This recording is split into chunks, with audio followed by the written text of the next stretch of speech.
Pollution. Please, mic off your mic. Neelkanth sir, pollution के बारे में बताया गया है। पोल्यूशन मतलब क्या होता है? पोल्यूशन मतलब होता है प्रदूषण। हमारे आजू बाजू में जो हम एयर, वाटर, सॉइल, साउंड का इस्तेमाल करते हैं, तो उसमें हम क्या करते हैं? मिलावट करते हैं, उसको बोलेंगे pollution. So 1.1 environment meaning and concept of pollution. Pollution मतलब क्या होता है? प्रदूषण। उसका मीनिंग क्या है वो सीखेंगे। काइंड्स ऑफ पोल्यूशन, कितने प्रकार के काइंड्स है? वाटर पोल्यूशन है, एयर पोल्यूशन है, साउंड पोल्यूशन है ना? तो उसके कौन कौन से काइंड्स है वो पढ़ेंगे। इफेक्ट्स ऑफ पोल्यूशन, पोल्यूशन का क्या परिणाम होता है हमारे बॉडी पे, वो भी हम पढ़ेंगे। उसके बाद में legal control and historical perspective, ठीक है। Indian tradition, legal control, historical perspective, मतलब लीगल कंट्रोल, हिस्टोरिकल पर्सपेक्टिव। हमारे भारत में अलग अलग प्रकार की प्रथाएं हैं, तो प्रथाएं हमारे धर्म के ऊपर रहती हैं, और धर्म के अनुसार हम क्या करते हैं? फिर एनवायरमेंट में पोल्यूशन करते हैं। जैसे कि इंडियन ट्रेडिशन, धर्म ऑफ एनवायरमेंट। हम हमारे हिंदू धर्म में एनवायरमेंट को भगवान माना गया है।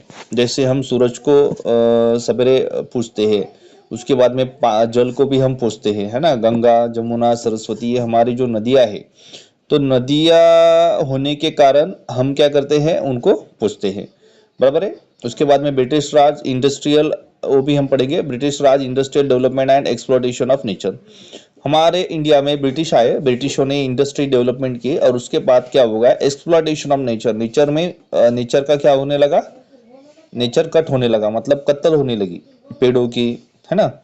उसके बाद में जानवरों की कत्ल होने लगी, और उसके बाद फिर इसका असर क्या हुआ? हमारे एनवायरनमेंट में हुआ। ओके। उसके बाद में notions, penal code and procedural codes. Notions मतलब क्या होता है?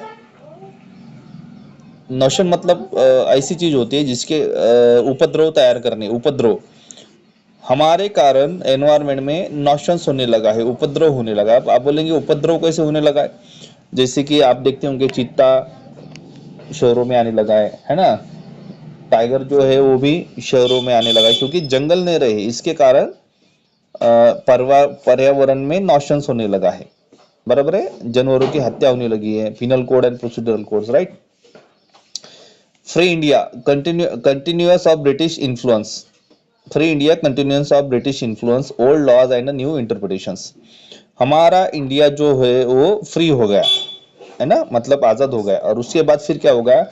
Continuous of British influence. लेकिन हमारे इंडिया में ब्रिटिश का इन्फ्लुएंस वैसे के वैसे रहा। इन्फ्लुएंस मतलब क्या होता है? प्रभाव। भारत देश में अंग्रेजों का जो प्रभाव रहा वो अभी तक रहा। कब तक रहा? आईपीसी तक, इंडियन पिनल कोड, है ना? उसके बाद सीआरपीसी, सीपीसी। अब आपको ये मालूम है कि सीआरपीसी का कन्वर्शन किस में हुआ है? बीएनएसएस में, है ना? आईपीसी का कन्वर्शन किस में हुआ है? बीएनएस में। उसके बाद में लॉ ऑफ एविडेंस, बीएसए।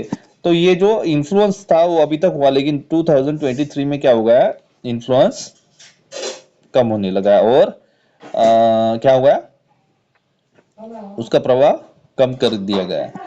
उसके बाद में old laws and new interpretation. हमारे इसमें ओल्ड लॉज, पुराने लॉ कौन से, और न्यू इंटरप्रिटेशंस मतलब उसमें बदलाव कौन से किए गए हैं, वो भी हम इसमें पढ़ेंगे।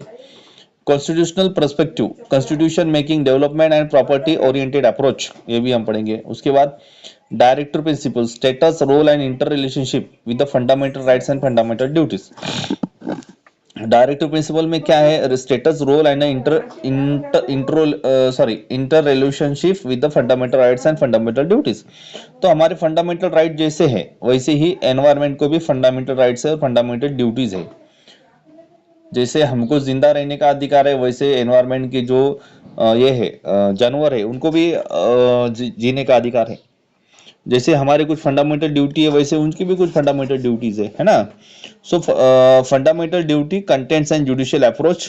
फंडामेंटल ड्यूटी मतलब मूलभूत करते हुए क्या है? हमारे एनवायरमेंट को प्रोटेक्ट करो, एनवायरमेंट को कंजर्व करो, ये हमारे फंडामेंटल ड्यूटी है, जिसके कारण एनवायरमेंट आबाद रहे और उसके कारण हम भी आबाद रहे, ठीक है।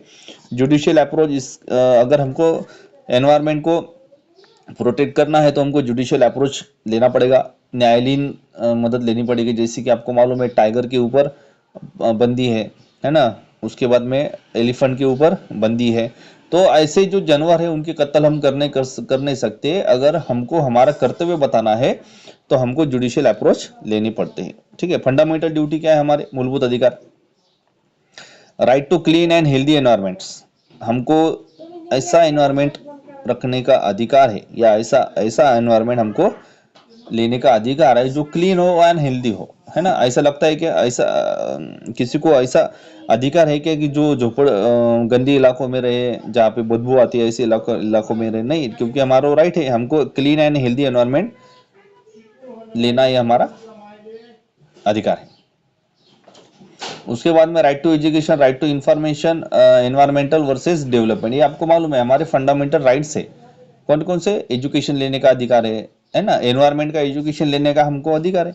उसके बाद में इंफॉर्मेशन लेने का भी अधिकार है ना। एनवायरमेंट वर्सेस डेवलपमेंट, अभी एनवायरमेंट और वर्सेस डेवलपमेंट कैसे ही देखो, विकास जरूरी है। जैसे अभी वाशिम में एक पॉइंट चालू है कि पेड़ों की कत्ल होने लगी है। अब ये पेड़ों की कत्ल क्यों होती है? For the development. एनवायरमेंट का जो ह्रास होने लगा है, मतलब एनवायरमेंट का जो नाश होने लगा है, वो किसके लिए हो गया है? डेवलपमेंट के कारण, क्योंकि पेड़ पौधे कट किए जा रहे हैं, उस वहाँ पे इंडस्ट्रियल एरिया बनाया जा रहा है। तो ये किसके कारण हो गया है? डेवलपमेंट के कारण। तो एनवायरमेंट और डेवलपमेंट ये क्या, एक दूसरे के अपोजिट फैक्टर है। एनफोर्सिंग एजेंसीज एंड रेमेडीज, ये भी हम पढ़ेंगे। उसके बाद में courts, tribunal, constitutional, statutory and judicial remedies, enforcing agencies and remedies. अब इसमें कौन कौन से एजेंसी है वो एनफोर्स करती है, और रेमेडीज, इसके ऊपर हमको उपाय क्या है? अगर जंगल कटते जा रहे हैं, लेकिन उसके ऊपर रेमेडी, हमको क्या उपाय मिलेगा उसके ऊपर? इलाज मिलेगा। क्या करना पड़ेगा? हमको पेड़ लगाने पड़ेंगे, है ना।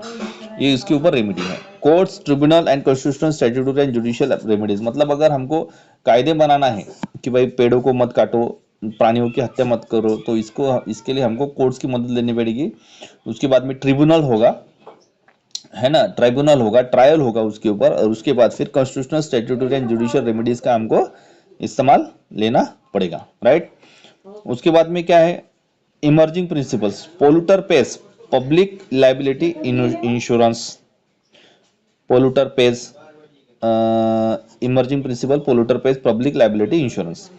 तो देखो, अगर कोई कंपनी किसी एनवायरनमेंट में, अगर किसी एनवायरनमेंट में पोल्यूशन करती है, तो उस कंपनी को पे करना पड़ेगा, पोल्यूटर पे करना पड़ेगा, मतलब पब्लिक लाइबिलिटी इंश्योरेंस उसका करते हुए। अगर देखो, आपको मालूम है कि भोपाल में MIC, मिथिल आइसोसाइनेट नाम का जो गैस था, वो लीक हो गया था, जिसके कारण क्या हो गया था, पूरे भोपाल में लोग मरने लगे थे। तो फिर पब्लिक लाइबिलिटी इंश्योरेंस, कंपनी को, कंपनी की लाइबिलिटी है, सॉरी, पब्लिक की लाइबिलिटी है कि वो क्या करे, कंपनी से इंश्योरेंस मांगे। आई, थाम ना जरा।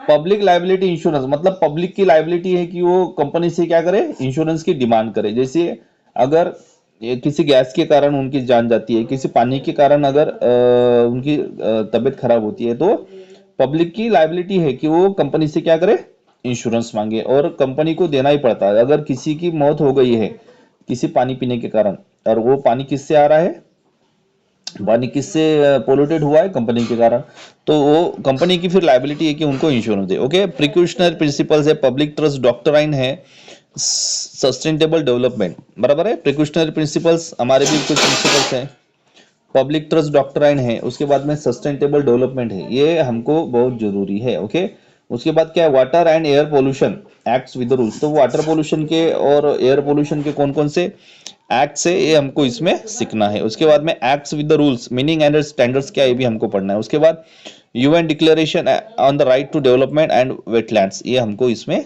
पढ़ना है। तो इस प्रकार से ये आधा सिलेबस यहाँ पे खत्म होता है, और